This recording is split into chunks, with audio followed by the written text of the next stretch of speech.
बच्चन को थोड़ी ऊँघ आ गई थी, पर खटका सुनकर वह चौंक गई। इरावती ड्योढ़ी का दरवाज़ा खोल रही थी। चपरासी गणेशन आ गया था। इसका मतलब था कि 6 बज चुके होंगे। बच्चन के शरीर में ऊँघ और झुंझलाहट की झुरझुरी भर गई। बिनी न रात को घर आया था, न सुबह से अब तक उसने दर्शन दिए थे। इस लड़के की वजह से वह परदेश में पड़ी थी, जहाँ न कोई उसकी ज़बान समझता था, न वह किसी की ज़बान समझती थी। एक इरावती थी जिससे वह टूटी फूटी हिंदी बोल लेती थी। हालांकि उसकी पंजाबी हिंदी और इरावती की कोंकणी हिंदी में ज़मीन आसमान का अंतर था। जब इरावती भी उसके सीधे साधे शब्दों में कही हुई साधारण सी बात को न समझ पाती, तो वह बुरी तरह अपनी विवशता के खेद में दब जाती थी। और इस लड़के को रत्ती भर चिंता नहीं कि माँ किस मुश्किल से दिन काटती है और किस बेसब्री से मेरा इंतज़ार करती है। आए तो घर आए, नहीं तो जहाँ हुआ पड़े रहे। एक मादा सूअर अपने 6 बच्चों के साथ, जो अभी 9-9 इंच से ऊंचे नहीं हुए थे, कुएं की तरफ से आ रही थी। तूते के बूढ़े पेड़ के पास पहुंचकर उसने हुफ हुफ करते हुए 2-3 बार नाली को सूंघा और पेड़ के नीचे कीचड़ में लौटने लगी। उसके नन्हे आत्मज उसके उठने की राह देखते हुए वहीं आसपास मंडराने लगे। दिन भर गली में यही सिलसिला चलता था। आसपास सभी घरों ने सूअर पाल रखे थे। बस्ती के लोगों के 2 ही धंधे थे, सूअर पालना और नाजायज शराब निकालना। ये दोनों चीज़ें उनके दैनिक आहार में सम्मिलित थीं। बस्ती सांता क्रूज के हवाई अड्डे से केवल आधा मील के फासले पर थी, पर पुलिस की आंख वहां नहीं पहुंचती थी। मोनिका का बाप जेकब गली में ही भट्टी लगाता था। वह गली का सबसे बड़ा पियक्कड़ माना जाता था और अक्सर पीकर गली में गाता हुआ चक्कर लगाया करता था। उस समय वह रोज़ की तरह कुएं के मोड़ के पास से लड़खड़ाता हुआ आ रहा था। उसके शब्द बच्चन की समझ से बाहर थे, परंतु उसका स्वर उसके हृदय में दहशत पैदा करने के लिए काफ़ी था। उसका चौड़ा चकोर चेहरा वैसे ही भयानक था। अपने ढीले ढाले काले सूट में वह और भी भयानक दिखाई देता था। चेचक के दागों और झुर्रियों से भरा उसका चेहरा दीमक खाई लकड़ी की याद दिलाता था। दूर से ही उस आदमी की आवाज़ सुनकर बच्चन का दिल धड़कने लगता था और वह अपना दरवाज़ा बंद कर लेती थी। उसने कितनी ही बार बिन्नी से कहा कि वह उस बस्ती से मकान बदल ले, पर वह हर बार यह कहकर टाल देता कि मुंबई की किसी और बस्ती में 20 रुपये में उतना अच्छा मकान नहीं मिल सकता। बच्चन डर के मारे बिन्नी के आने तक लालटेन की लौ भी ज़्यादा ऊंची नहीं करती थी। अंधेरा बहुत बोझिल प्रतीत होता था, पर वह मन मारकर बैठी रहती थी। लालटेन की चिमनी नीचे से आधी काली हो रही थी। बच्चन को उसे साफ करने का उत्साह नहीं हुआ। अंधेरा होने लगा तो उसने जैसे कर्तव्य पूरा करने के लिए उसे जला दिया और अज्ञात देवता के आगे हाथ जोड़ने की प्रक्रिया पूरी करके घुटने पर बाहें रखकर बैठ गई। सामने मोढ़े के नीचे लाली का कार्ड रखा था। वह उन अक्षरों को बनावट को पहचानती थी, पर 1000 आंखें गड़ाकर भी उनका अर्थ नहीं जान सकती थी। बिन्नी के सिवा हिंदी की चिट्ठी पढ़ने वाला कोई न था। बिन्नी से चिट्ठी पढ़वाकर भी उसे सुख नहीं मिलता था। वह लाली की चिट्ठी इस तरह पढ़कर सुनाता था जैसे वह उसके बड़े भाई की चिट्ठी न होकर गली के किसी गैर आदमी के नाम आई किसी नावाकिफ आदमी की चिट्ठी हो। 2 मिनट में वह पहली सतर से लेकर आखिरी सतर तक सारी चिट्ठी बाँच देता था और फिर उसे कोने में फेंककर अपनी इधर उधर की हाँकने लगता था। हर बार उससे चिट्ठी सुनकर वह कुढ़ जाती थी, पर बिन्नी उसे नाराज़ देखता तो तरह तरह की बातें बनाकर उसे खुश कर लिया करता था। उसे खुश होते देर नहीं लगती थी। बिन्नी इतना बड़ा होकर भी जब जब उससे बच्चों की तरह लाड़ करने लगता था, कभी कभी गोद में सर रख कर लेट जाता और कभी उसके घुटनों को गाल से सहलाने लगता। ऐसे क्षणों में उसका हृदय पिघल जाता और वह बालों पर हाथ फेरती हुई उसे छाती से लगा लेती। माँ, तेरा छोटा बेटा कपूत है ना? बिन्नी कहता। हाँ हाँ। वह हटकाने के स्वर में कहती, तू कपूत है, तू मेरा चन्ना। और वह उसका माथा चूम लेती, लेकिन अक्सर वह उससे तंग पड़ जाती थी। अनेक रातें ऐसी गुजरती थी जब वह घर नहीं आता था। अंधेरे घर की छत उसे दबाने को आती थी और वह सारी रातें करवटें बदलती रहती। आँख झपकने पर बुरे बुरे सपने दिखाई देने लगते थे। इसलिए कई बार वह प्रयत्न करके आंखें खुली रखती थी और वह जब आता तो अपने में उलझा हुआ व्यस्त सा। वह नहीं समझ पाती थी कि उसे किस चीज़ की व्यस्तता है। जहाँ तक कमाने का सवाल था, वह महीने में कठिनता से 60-70 रुपये घर लाता। कभी 10 रुपये अधिक ले आता तो साथ ही अपनी 50 मांगे उसके सामने रख देता। इस बार माँ 2 कमीजें सिल जाएं और एक बढ़िया सा जूता आ जाए। उसकी बातों से बच्चन के होठों पर रूखी सी मुस्कुराहट आ जाती। 10 रुपये में उसे घर भर का सामान चाहिए और जब वह 60 से कम रुपए लाता तो महीने भर की बड़ी आसान सी योजना उसके सामने प्रस्तुत कर देता। दूध दही का नागा, दाल, प्याज, सूखे फुलके और बस। वह जानती थी कि ये रुपए वह ट्यूशन व्यूशन करके लाता है, वरना सही अर्थ में वह बेकार है। उसके दिल में बड़े बड़े मंसूबे अवश्य थे और उनका बखान करते समय वह छोटा मोटा भाषण दे डालता था, परंतु उन मंसूबों को पूरा करने के लिए जिस दुनिया की ज़रूरत थी वह दुनिया अभी बननी रहती थी और वह जोश में उंगलियां नचा नचा कर कहा करता था कि माँ, वह दुनिया बन जाएगी तो तुझे पता चलेगा तेरा नालायक बेटा कितना लायक है। चुप रह, खत्म रखना। वह प्रशंसा की दृष्टि से उसे देखती और कहती, बड़ा लायक एक तू ही है माँ, मेरी लियाकत मेरे पेट में बंद है। वह हंसता, जिस तरह हिरण के पेट में कस्तूरी बंद होती है ना, उसी तरह जिस दिन वह खुलकर सामने आएगी उस दिन तू अचंभे में देखती रह जाएगी। उसे उसकी बातें सुनकर गर्व होता था। कई बार वह बहुत गुमसुम और बंद बंद सा रहता था तो उसे उलझन होने लगती थी और उसके साथ उसके अजीब अजीब दोस्त घर आया करते थे।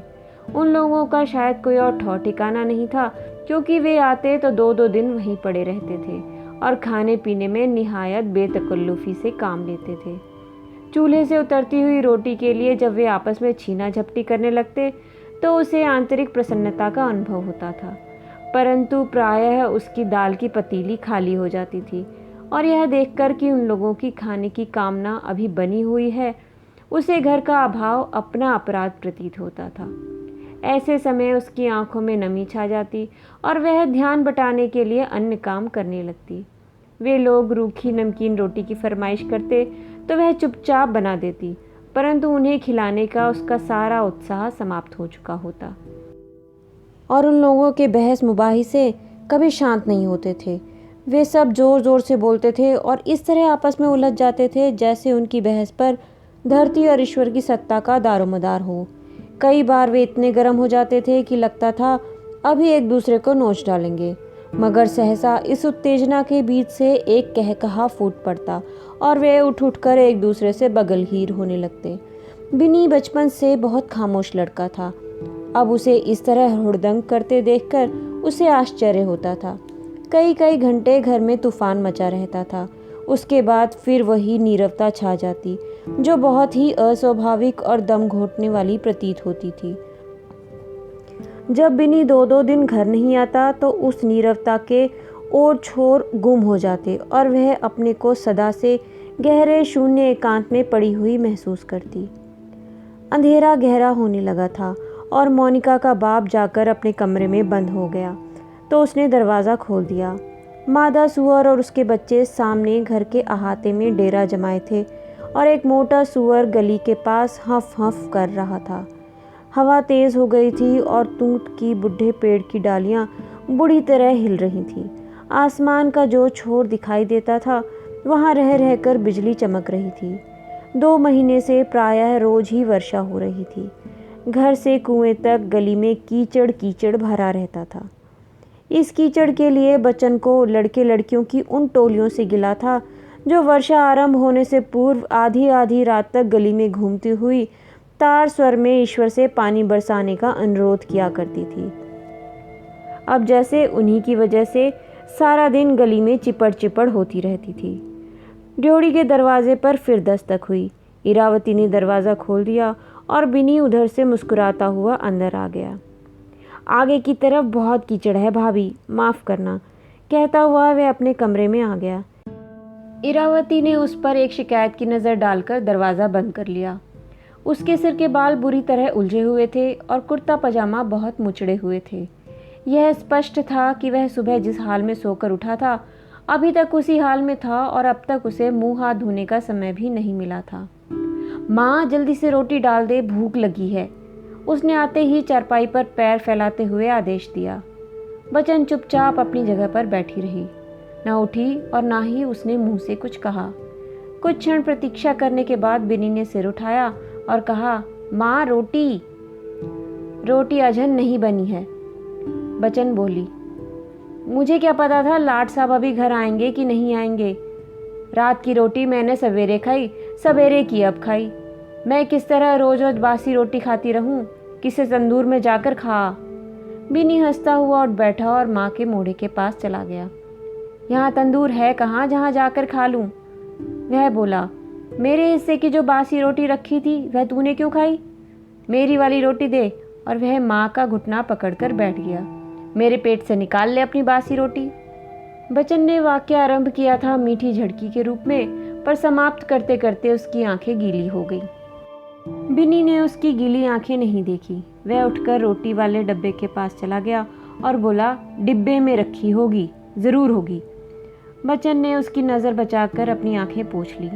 बिनी रोटी वाला डब्बा लिए हुए सामने आ बैठा। डब्बे में कटोरा भर दाल के साथ 4 रोटियां एक कपड़े में लपेट कर रखी थी। बिनी ने जल्दी से एक रोटी तोड़ ली।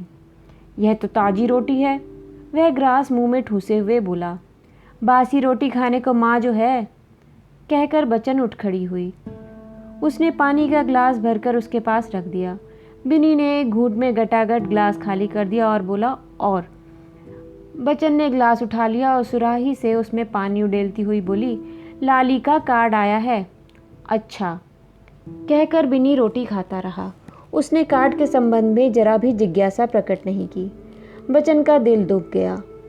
वह ग्लास बिनी की ओर आगे रखकर बिना एक शब्द कहे अहाते में चली गई और चरपाई पर दरी डालकर पड़ गई। उसका दिल उछलकर आंखों में बह जाने को हो रहा था, पर वह किसी तरह चेहरा सख्त करके अपने आप को रोके रही। थोड़ी देर में बिनी जूठे पानी से हाथ धोकर मुंह पोंछता हुआ अंदर आ गया। कहाँ है कार्ड? उसने पूछा। कहीं नहीं है, बच्चन ने रूंधे हुए स्वर में कहा और करवट बदल ली। अब बता भी देना, जल्दी से सब समाचार पढ़ दूं। सो जा, मुझे कोई समाचार नहीं पढ़वाना। पढ़वाने क्यों नहीं है, मैं अभी सब सुनाता हूँ, कहकर बिनी अंदर चला गया और कार्ड ढूंढ कर ले आया। साथ लालटेन भी उठा लाया। आधे मिनट में उसने सरसरी नज़र में सारा कार्ड पढ़ डाला। भैया की तबीयत ठीक नहीं है। वह लालटेन जमीन पर रखकर माँ की चारपाई के पैताने पर बैठ गया। बच्चन सहसा उठकर बैठ गई। बिनी ने गुनगुन करके पहली 1.5 पंक्ति पढ़ी और फिर से सुनाने लगा। लाली ने लिखा था कि उसका ब्लड प्रेशर फिर बढ़ गया है। डॉक्टर ने उसे आराम करने की सलाह दी है। कुसुम का स्वास्थ्य अब ठीक है और उसका रंग लाली पर आ रहा है। उन्होंने मकान बदल लिया है क्योंकि पहला घर हवादार नहीं था और बच्चों को वहाँ से स्कूल जाने में दिक्कत होती थी। अब दिवाली पास आ रही है, इसलिए बच्चे माँ को याद करते हैं। माँ को गए 6 महीने से ऊपर हो गए हैं, इसलिए सबका दिल माँ के लिए उदास है। इसके बाद सबकी नमस्ते है, कहकर बिनी ने कार्ड रख दिया। यह नहीं लिखा कि किस डॉक्टर का इलाज चल रहा है। तू जैसे वहाँ सब डॉक्टरों को जानती है। बिनी ने बात अनायास कह दी थी, पर बच्चन का हृदय छिल गया। उसके चेहरे पर फिर कठिनता आ गई। मैं कल वहाँ चली जाती हूँ, उसने कहा। तू चली जाएगी तो मैं अकेला कैसे रहूँगा? मेरी रोटी? बच्चन ने भी तृष्णा से उसके चेहरे की ओर देखा, जिसका अर्थ था कि क्या तेरी रोटी उसकी जान से ज्यादा प्यारी है? तू कौन घर की रोटी पर रहता है? मुंह से उसने बस इतना ही कहा। भैया का ब्लड प्रेशर कोई नया तो है नहीं। बिनी फिर कहने लगा, तू रहने दे, मैं कल जा रही हूँ। बच्चन ने उसे बीच में ही काट दिया। कई क्षण दोनों खामोश रहे, फिर बिनी अच्छा कहकर उठ गया।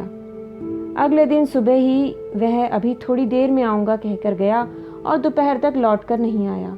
बच्चन का किसी काम में दिल नहीं लग रहा था, फिर भी उसने खाना बनाया, घर के सभी छोटे मोटे काम पूरे किए। बिनी की 4-5 कमीजें लेकर उसके टूटे हुए बटन टांग दिए। फिर उसने अपनी दरी और कपड़े एक जगह इकट्ठे कर लिए। यह निश्चित नहीं था कि वह उस दिन जा भी पाएगी या नहीं। बिनी सुबह उसे निश्चित कुछ बताकर नहीं गया था। यह भी संभव था कि बिनी के पास किराए के लिए पैसे ही नहीं। महीने की 19 तारीख थी और 19 तारीख को उसके पास पैसे कभी नहीं रहते थे।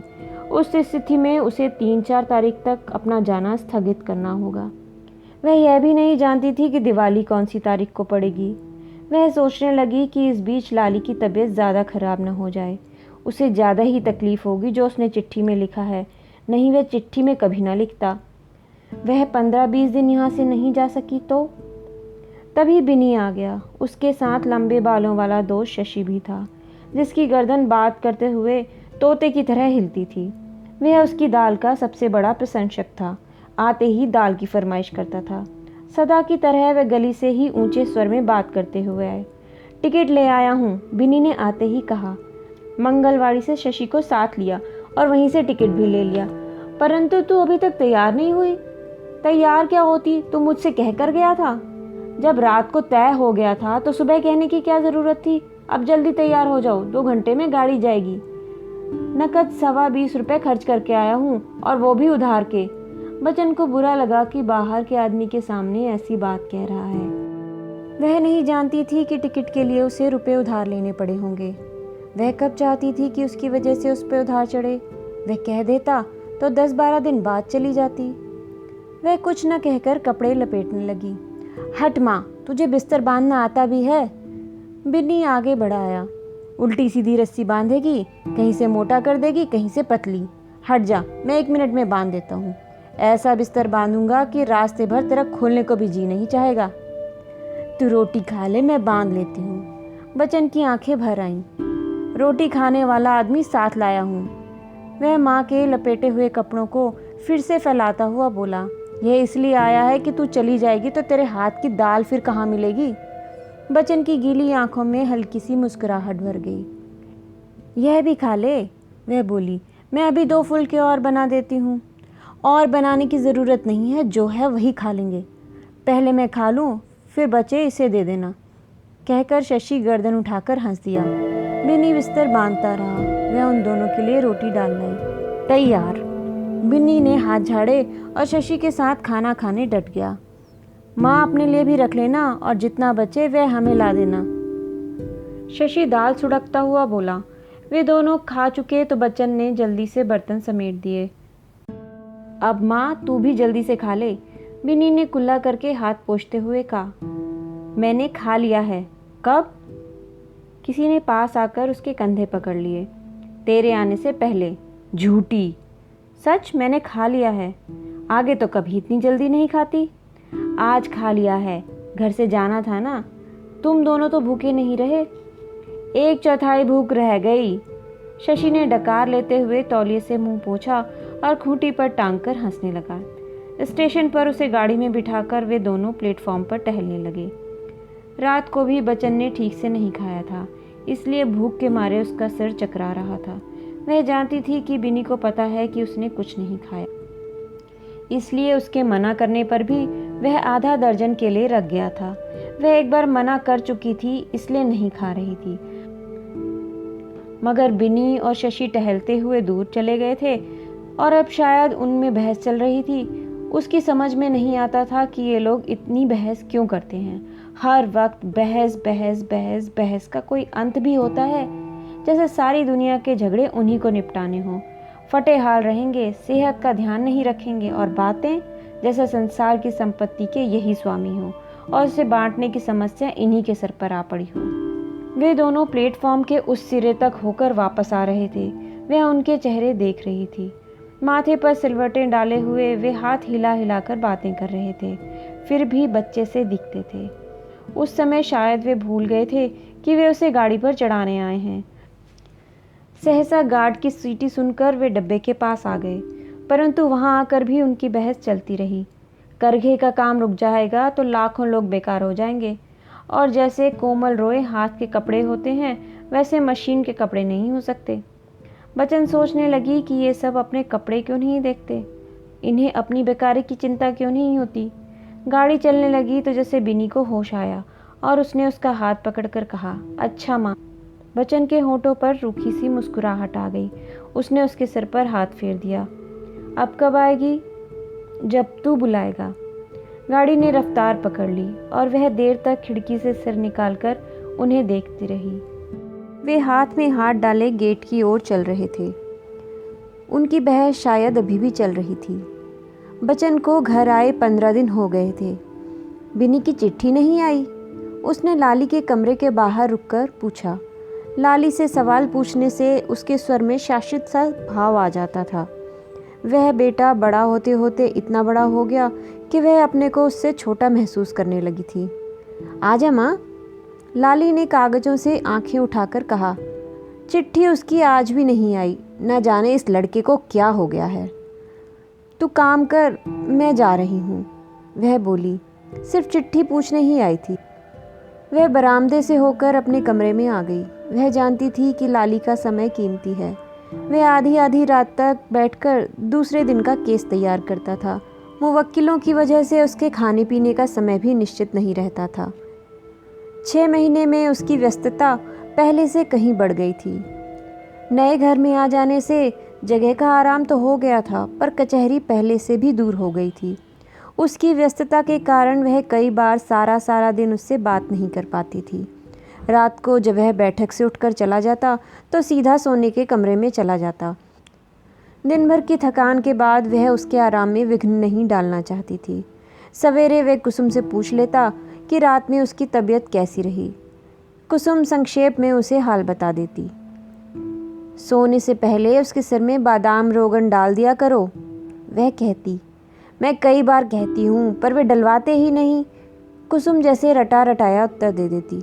मुझे बुला लिया करो, मैं आकर डाल दूंगी। डालने को तो नौकर हैं मगर वे डलवाते ही नहीं। वह जानती थी कि सिर में बादाम रोगन डलवाने के लिए लाली को किस तरह मनाया जा सकता है, मगर कुसुम अपने को उसके अधिक अंतरंग समझती थी और उसके सुझावों से सहमति प्रकट करती हुई भी करती वही थी जो उसके मन में होता था। वह जिस शिष्टता और कोमलता से बात करती थी उससे बच्चन को लगता था जैसे वह उस घर में केवल मेहमान है। दिन भर उसके करने के लिए कोई काम नहीं होता था। खाना बनाने के लिए एक नौकर था और ऊपर का काम करने के लिए दूसरा। उसके काम की देखभाल के लिए कुसुम थी। जब भी बच्चन कोई काम करने के लिए कहती तो कुसुम नौकर का जिक्र कर देती। नौकर के रहते आपको काम करने की क्या ज़रूरत है? यही बात लाली भी कह देता। माँ, तू काम करेगी तो घर के 2-2 नौकर किस लिए हैं? बच्चन सोचती थी कि काम करने के लिए नौकर हैं और देखभाल करने के लिए कुसुम है, फिर घर में उसका होना किस लिए है? सवेरे 5 बजे से रात के 10 बजे तक वह क्या करे? 15 दिन पहले वह आई थी तो बच्चे उसके इर्द गिर्द ही रहते थे। उन्हें दादी से हजारों बातें कहनी थी और शिकायतें करनी थी, मगर 4 दिन में ही उनके लिए वह नवीनता समाप्त हो गई। उनकी अपनी छोटी छोटी व्यस्तताएं थीं जिनमें उनका समय बटा रहता था। कुमुद कभी कभी ज़रूर उसके पास आ जाती थी और उसके कमरे में खामोश खेलती रहती थी। उसे दादी शायद इसलिए अच्छी लगती थी कि माँ दोनों भाइयों से अधिक स्नेह करती थी। बच्चन कमरे में आई और चारपाई पर लेट गई। मन ताने बाने बुनने लगा। बिनी ने अभी तक चिट्ठी क्यों नहीं लिखी? अंधेरे घर में वह इस समय अकेला सोया होगा। रोटी का जाने उसने क्या डौल किया है। उसने चलते समय उससे पूछा तक नहीं कि पीछे कैसे रहेगा, कहाँ रोटी खाएगा। उसके रहते वह तन बदन की होश भूला रहता था। अब जाने उसकी क्या हालत होगी। चिट्ठी ही लिख देता, कुछ तसल्ली तो हो जाती, मगर उसे चिट्ठी लिखने की होश आएगी? कमरे की खिड़की खुली थी और दूर तक खुला आकाश दिखाई देते हुए उन नक्षत्रों के विन्यास से वह परिचित थी। वही थे, वहाँ वह अहाते में लेटकर उन्हें ठीक अपने ऊपर देखा करती थी। उसी तरह लेटे हुए वह बिनी की आहट की प्रतीक्षा करती थी। हुफ हुफ की ध्वनियाँ पास आती और दूर चली जाती थी। फिर दूर से फटे गले से एक बेहुदा आवाज़ सुनाई देने लगती थी। उस आवाज़ से वह कितनी घृणा करती थी। यहाँ इस एकांत बंगले में आसपास में कोई आवाज़ नहीं आती थी। 9-9:30 बजे बच्चों के सो जाने के बाद निस्तब्धता छा जाती थी। केवल रंगीलाल के बर्तन मलने या चौका धोने की ही आवाज़ें सुनाई देती थी। उसने करवट बदल ली, किसी तरह नींद आ जाए। नींद ना आना रोज की बात हो गई थी। कहाँ 10 बजे से ही उसकी आंखों में नींद भर जाती थी और कहाँ अब 11, 12, 1 के घंटे गिनती रहती है। जाने क्यों वह सोचती रह जाती। रात को वह देर से सोई मगर सुबह जल्दी उठ गई। उठने पर उसका हृदय रात से अधिक अस्थिर और अशांत था। इतना बड़ा पहाड़ सा दिन और उसके बाद फिर वैसी ही रात। लंबी निष्क्रियता की कल्पना से एक बड़ा शून्य उसके अंतर को घेरे था। आकाश में चिड़ियों के गिरोह उड़ रहे थे। रसोई घर में रंगी स्टोव में हवा भर रहा था। उसे साहब के लिए बिस्तर पर ही चाय पहुंचानी थी। मुंबई में सुबह जब वह कमरे में बाल्टी रखकर नहा रही होती तो बिनी बाहर से चाय की मांग करने लगता था। उससे उसके भजन में बाधा पड़ती थी और उसे उलझन होती थी, पर वह चुपचाप उसके लिए चाय बना देती थी। परंतु आज उसे इस बात की उलझन हो रही है कि उसका भजन में मन क्यों नहीं लगता। अब जबकि भजन के लिए पूरा अवकाश है, उसकी प्रवृत्ति उसकी ओर क्यों नहीं होती है। वह कुछ देर बरामदे में खड़ी होकर सूर्योदय के स्वर्णिम रंग को देखती रही। क्षितिज के एक कोने से दूसरे कोने तक झिलमिलाती हुई स्वर्णिम आभा धीरे धीरे बिखर रही थी। लगता था जैसे गोलक में बंद उजाला फूटकर बाहर आने के लिए संघर्ष कर रहा हो। उजाले की बढ़ती हुई झलक से हर क्षण ऐसी प्रतीति होती थी। उसने बरामदे से उतरकर पूजा के लिए गेंदे के कुछ फूल चुन लिए और रसोई घर में चली। रंगी स्टोव से केतली उतारकर चायदानी में पानी डाल रहा था। उसने अपने आंचल के फूल आले में डाल दिए। रंगी ट्रे उठाकर चलने को हुआ तो उसने ट्रे उसके हाथ से ले ली। रहने दे, आज मैं ले जाती हूँ। और वह ट्रे लिए हुए लाली के कमरे की ओर चल दी। माँ जी, आप ना ले जाइए, साहब मुझ पर नाराज होंगे, रंगी ने पीछे से संकोच के साथ कहा। इसमें नाराज होने की क्या बात है? मैं तेरे कहने से थोड़ी ले जा रही हूँ।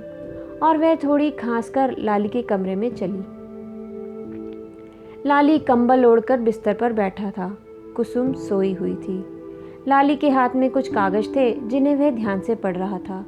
उसने यह लक्षित नहीं किया कि चाय लेकर माँ आई है। बच्चन ने ट्रे मेज पर रखकर प्याली में चाय बनाई और उसके पास ले गई। लाली ने चाय के लिए हाथ बढ़ाया तो देखा प्याली लिए माँ खड़ी है। माँ, तू? उसने आश्चर्य के साथ कहा। बच्चन ने प्याली उसके हाथ में दे दी। उसने पहली बार लक्षित किया कि लाली के बाल कनपटी के पास से सफ़ेद हो गए हैं। चश्मा उतार देने से उसकी आंखों के नीचे गहरे गड्ढे नजर आ रहे थे। लाली ने कागज रखकर चश्मा लगा लिया। रंगी और नारायण क्या कर रहे हैं? उसने पूछा। नारायण दूध लेने गया है, वह बोली। रंगी रसोई घर में है। तो उनसे नहीं आया जाता था? तू सुबह सुबह उठकर चाय लाए। वाह, इससे अच्छा तो मैं खुद ही बनाकर पी लूं। तू बनाकर पी लेगा, जिसे ये नहीं पता कि दूध कौन सा है और चीनी कौन सी। वह थोड़ा हंस दी। तभी कुसुम करवट बदलकर उठ बैठी। माँ जी, आप? उसने भी आंख मलते हुए उसी आश्चर्य के साथ कहा। फिर झट से कंबल उतारकर वह बिस्तर से निकल आई। आप रहने दीजिए माँ जी, मैं बनाती हूँ। कुसुम दूसरी प्याली में चाय बनाने लगी। बनाकर प्याली उसने बच्चन की ओर बढ़ा दी। मैं अभी नहाई नहीं हूँ, अभी से चाय पी लूँ। पी भी ले माँ, लाली बोला। कभी तो धर्म कर्म को छोड़ दिया कर। नहीं, मैं ऐसे नहीं पीती, तुम ही लोग पियो। कुसुम प्याली लेकर अपने बिस्तर पर चली। बच्चन लाली के पैताने पर बैठ गई। लाली और कुसुम खामोश चाय पीते रहे। कमरे में हर चीज़ व्यवस्थित ढंग से रखी थी। अंगीठी पर नीले रंग का कपड़ा बिछा था जिस पर कुसुम ने सफ़ेद डोरे से कढ़ाई की थी।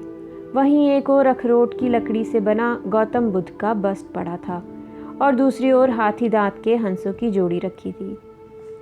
संदूकों पर गद्दे बिछाकर उन्हें लाल रंग से ढक दिया था। कोने में कुसुम की सिलाई की मशीन पड़ी थी और वहीं पास ही लाली की अतसिली कमीज के टुकड़े बंधे रखे थे। मेज के पास से शेल्फ में लाली की किताबें पड़ी थी और पास ही टेबल लैंप रखा था। दूसरे कमरे में खुलने वाले दरवाजे के पर्दे पर कुसुम ने अपने हाथ से कढ़ाई कर रखी थी। उधर से करवटें बदलने की आवाज़ें आ रही थी। बच्चों की भी नींद खुल गई थी। लाली ने चाय पीकर प्याली मेज पर रख दी। कुसुम अर्थपूर्ण दृष्टि से उसके चेहरे की ओर देख रही थी। बच्चन उठ खड़ी हुई। चल दी माँ? कहते कहते लाली ने कागज उठा लिए। हाँ, तू अपना काम कर, मैं जाकर नहा धो लूँ। कोई ख़ास बात तो नहीं थी? नहीं, कोई ख़ास बात नहीं थी। नौकर चाय ला रहा था, मैंने कहा मैं ले जाती हूँ। लाली की आंखें कागज़ों पर झुक गई। कुसुम चाय के हल्के हल्के घूंट भर रही थी। बचन चलने के लिए उद्यत होकर भी खड़ी रही। एक बात सोचती हूँ, वह कहने लगी। लाली ने कागज़ फिर से रख दिए। हाँ हाँ। इतने दिन हो गए, बिन्नी की चिट्ठी नहीं आई। मैं अब उससे कोई गिला नहीं करता, लाली ने चिढ़े हुए स्वर में कहा। गफलत की भी हद होती है। इस लड़के का घर वालों से जैसे कोई रिश्ता नाता ही नहीं है। बचन चुप रही। यहाँ रहकर बीए कर लेता तो कुछ बना जाता। अब साहब जिंदगी भर आवारागर्दी करेंगे। बचन की आंखें भर आईं। उसने चेष्टा की कि आंसू आंखों में ही रुक जाएं, पर यह संभव नहीं हुआ तो उसने पल्ले से आंखें पोंछ लीं। यह लड़का न जाने कब अपना होश रखना सीखेगा। अपनी जान की फिक्र तो करता नहीं। वहाँ रहकर मैं ही जो थोड़ा बहुत देख लेती थी सो देख लेती थी। कभी कभी सोचती हूँ कि मैं वहाँ उसके पास ही रहूँ तो ठीक है। और वह अपने निर्णय को सुनाने के ढंग से लाली की ओर देखने लगी। लाली गंभीर हो गया, बोला नहीं।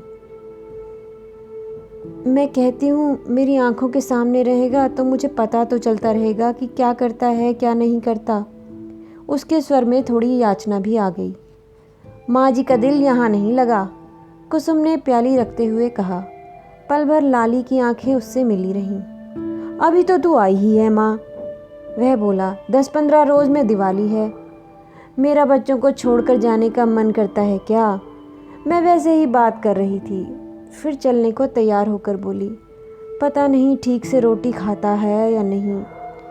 कुसुम उठकर रंगी को आवाज़ देती हुई बाहर चली। तू जाना चाहे तो और बात है।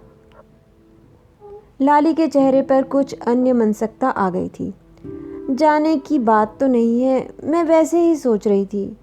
जाना है, चली जा, नहीं खामखा चिंता से परेशान रहेगी। बचन कुछ क्षण खामोश रही। लाली अपनी उंगलियां मसलता रहा। किस गाड़ी से चली जाऊं? रात की गाड़ी ठीक रहती है, उसमें भीड़ भाड़ कम होती है। तेरी तबीयत की चिंता रहेगी, मेरी तबीयत ठीक ही है। तो चिट्ठी लिखता रहेगा ना? हाँ, मैं नहीं लिखूंगा तो कुसुम लिख देगी। अच्छा। रात की गाड़ी में उसे अच्छी जगह मिल गई। जनाने डब्बे में उसके अतिरिक्त 2 ही सवारियां थीं। कुसुम नारायण को लेकर उसे छोड़ने के लिए आई थी। लाली मुवक्किलों की वजह से नहीं आ पाया था। कुसुम गाड़ी चलने तक उसके पास बैठकर बातें करती रही कि दादी के पीछे बच्चे फिर उदास हो जाएंगे। 3-4 दिन घर सूना सूना लगेगा, और कहा कि रास्ते के लिए खाना बनवा कर ले जाती तो अच्छा था। गाड़ी ने सीटी दी तो कुसुम प्लेटफॉर्म पर उतर गई। जाते ही चिट्ठी लिखिएगा, उसने कहा। तुम लाली की तबीयत का पता देती रहना, बचन ने कहा। सहसा उसे लाली के सफ़ेद बालों का ध्यान हो आया।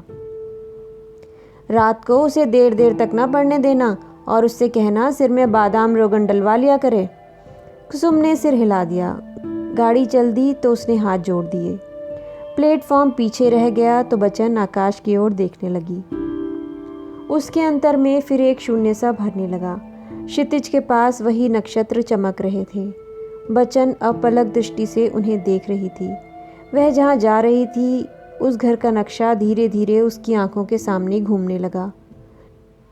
नीची छत वाला टूटा फूटा कमरा, मादा सुअर और उसके बच्चों की हुफ हुफ, और कुएं की तरफ से आती हुई मोटी भद्दी फटी आवाज़। अंधेरा, एकांत, बिन्नी, शशि और उसके दोस्त, बहसें और दाल रोटी के लिए उन लोगों की छीना झपटी। उसकी आंखें भर आईं। क्षितिज के पास चमकते हुए नक्षत्र धुंधले पड़ गए। उसने आंखें पोंछ ली। नक्षत्र फिर चमकने लगे। इतनी ही थी ये कहानी आर्द्रा, जो लिखी थी श्री मोहन राकेश जी ने। आज बस इतना ही। फिर मिलेंगे एक नए सफ़र में एक नई कहानी के साथ। नमस्कार।